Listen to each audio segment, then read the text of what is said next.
All right, we're joined by Lindenwood women's and men's swimming head coach Jason Owen. Jason, thanks for joining us today. We're talking to all the coaches and the athletes so far that have been on the podcast about the situation at hand, what's happened. You guys at least had the opportunity to compete this season, which was great. It was a fantastic season. The downside, as you know and as everybody else knows, is you guys didn't get a chance to compete at nationals. You had a big number. We had interviewed you a week before you guys left, saying that how excited you were. Just talk about the disappointment of not getting through the season and the situation you had there and how you kind of told your swimmers about it. Yeah, it was tough because I talked with you leading up into conference and the dynamics there, and we hadn't really, I guess, prepared the entire team to perform their absolute best at conference, which was the bright side of that was supposed to be that we were going to do well at nationals and really focus on that competition. And in the first day, we did really well. I mean, we had almost everybody go in the fastest times of their lives on that first day. And if you were to look across the competition at the times people were going compared to the entry times they had, we could have been the top program at the meet, and we were doing really well. Our men's team was winning the meet after the first event. Our women finished the first day in 5th place. So it looked to be a great week. It got cut short after our second prelim day. It's usually a 4-day competition, so we got 1.5 days completed. It was that they stopped spectators from attending after the first day. And we had some parents fly in from Europe that, one parent got to see her son swim the first night. Niels got second in the 1,000 the first night, and his mom flew in just in time to see it. But Maxime, one of our other seniors from Belgium, his parents flew in the first night, and spectators weren't allowed the second day, so they sat at the hotel with the other parents watching on TV. Yeah, and actually never got to see him swim. So it was, things were escalating really quickly that week, and they had announced, NBA had made an announcement, and they had announced that they were going to run March Madness with no spectators. So things were starting to come out and be released, and the government of Ohio had kind of started to react. And so we kind of knew things were coming, but it came so quickly that, I don't think any of us really thought the meet wasn't going to finish. and you mentioned the NBA. I think that was the first domino to fall. The big one that you kind of sit back and say, okay, well, now that the NBA did, you think the NHL, MLB, NFL all will fall in line.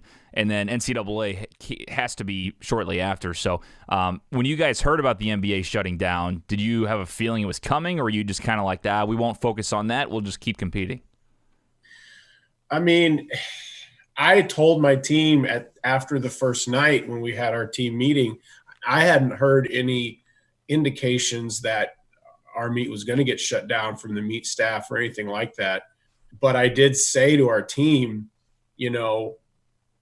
we don't know what's going to happen in all this, and this could be it. And I honestly thought I was overreacting at the time, and like their faces, they were so shocked that I said that. And it turned out to be true, that the next morning was our last chance to race the very next session. The way we found out, we were literally in the vans going back over for the finals the second day.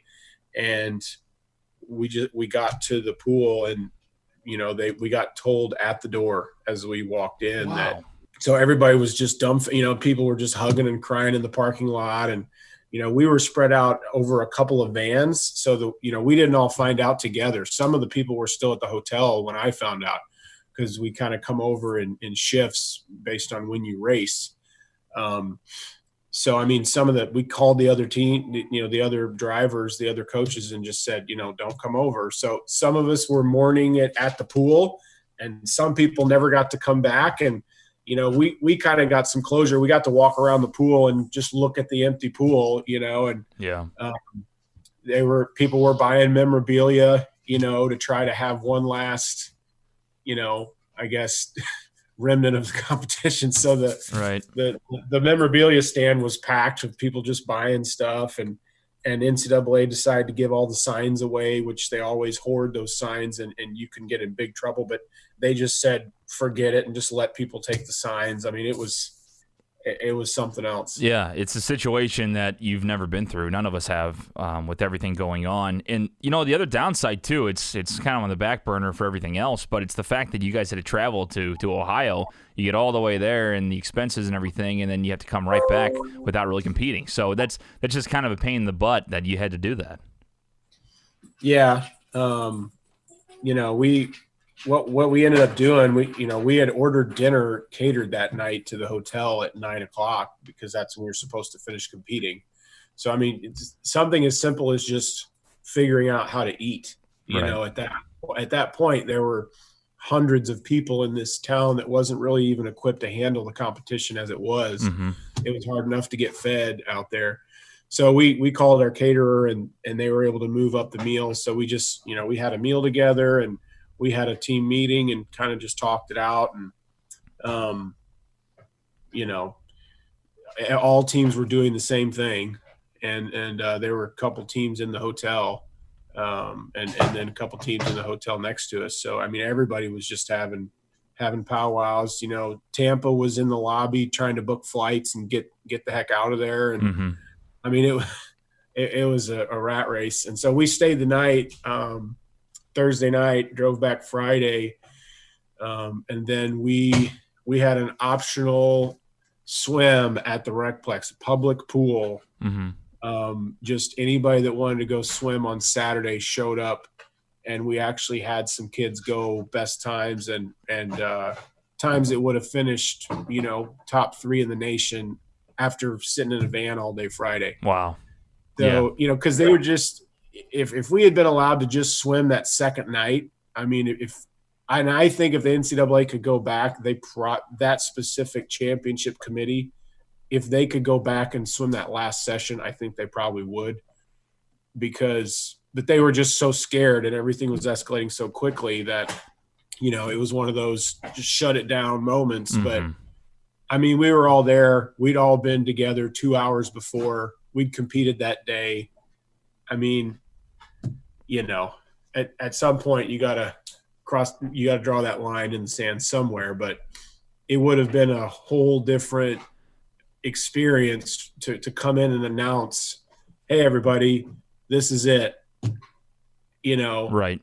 And to watch the session that would take place after that would have just been incredible. Oh, yeah. The competition when everybody would have been on top of their game for sure.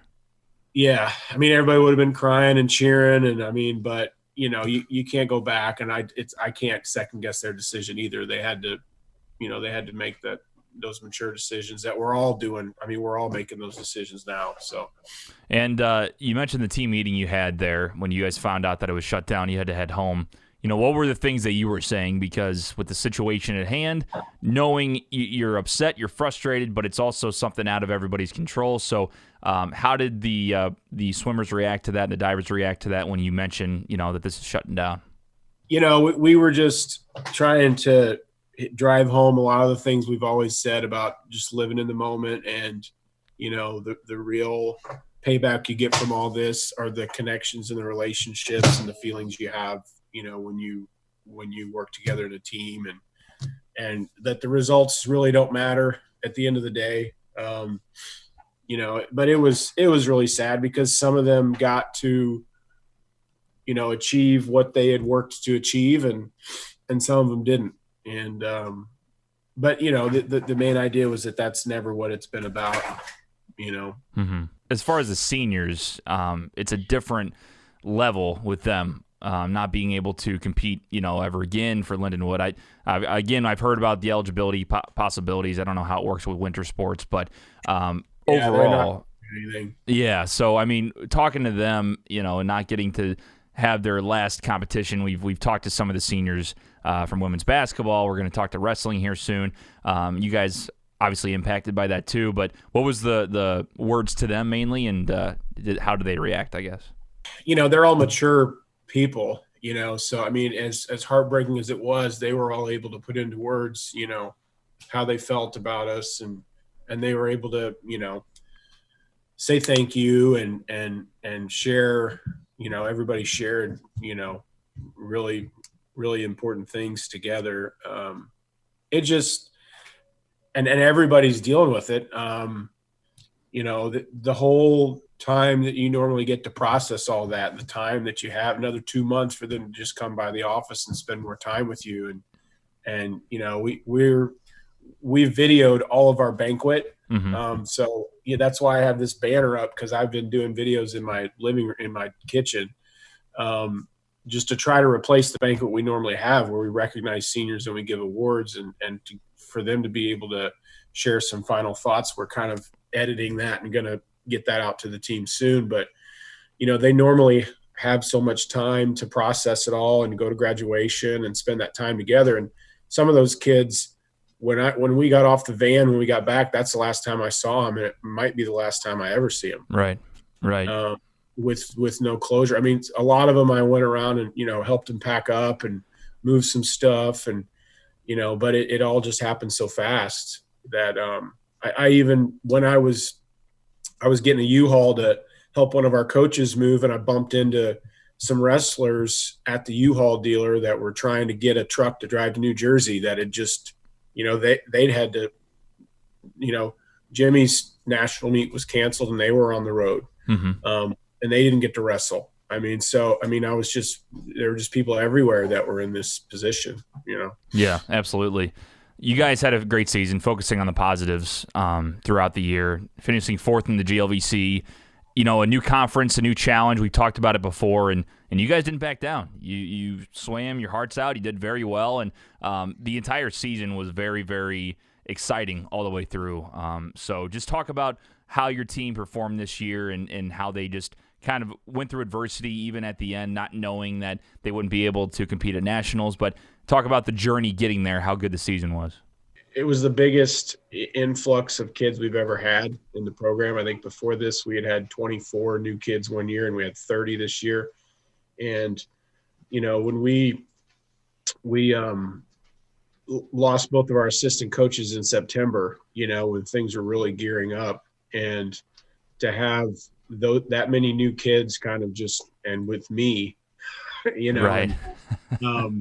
it was, the best thing about it was they were all new, so many new kids, they didn't know any different. And they were just, very appreciative of everything. They didn't notice what was missing. I mean, we really missed our coaches, but we had a lot of former swimmers step up and fill the gaps and coach. And we definitely had outstanding coaching this year. But I think just from the beginning of the year, you could feel the energy of the team, and it was, thank goodness we had it in the situation that we had, because, they really were very self-led, very eager, very optimistic all the time. And so looking forward with this group, I've been spending a lot of time on staffing and getting the team kind of organized for next season. I'm really excited about what we can do with the full season. But I mean, we had kind of a drought of record breaking for a couple of years, because we had a really good couple of years, 4 years ago, when we kind of cracked into the top 5 on both sides and had some national records set, and, a lot of national champions. And so we have hard records to break. And we had, the women's team just went to town on the records this year. And a lot of them were freshman girls that were a part of, we broke relay records that had multiple freshmen on them. We had freshman girls breaking school records. So it was a great year that way. And almost all those girls are coming back. So, on the men's side, we've got a little more ground to make up to get back to where we were in the past, but, still had a couple freshmen make nationals. We had 3 freshmen qualify for nationals, which is huge. So we've got a good base moving forward. So you mentioned next year, and this is the last question I'll ask you.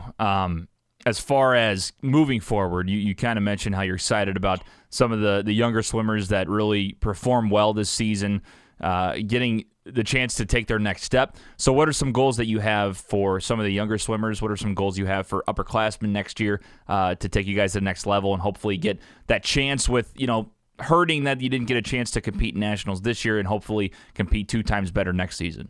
Obviously we want to contend at the GLVC, and we were a little bit stronger there than I thought we were going to be this season. So I want to be in the hunt to win that meet.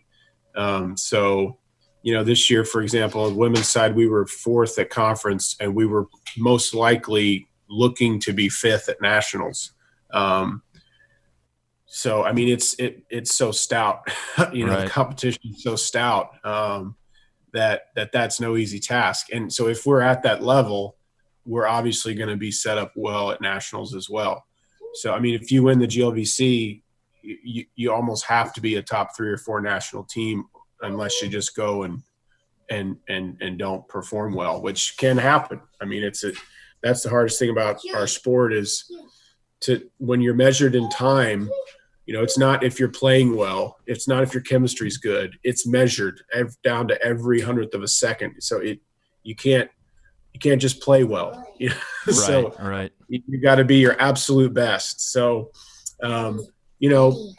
get regularly performing well all season and racing, but really prioritizing that conference meet and the national meet next season. We want to contend to win conference. We want to be in the top 3 nationally.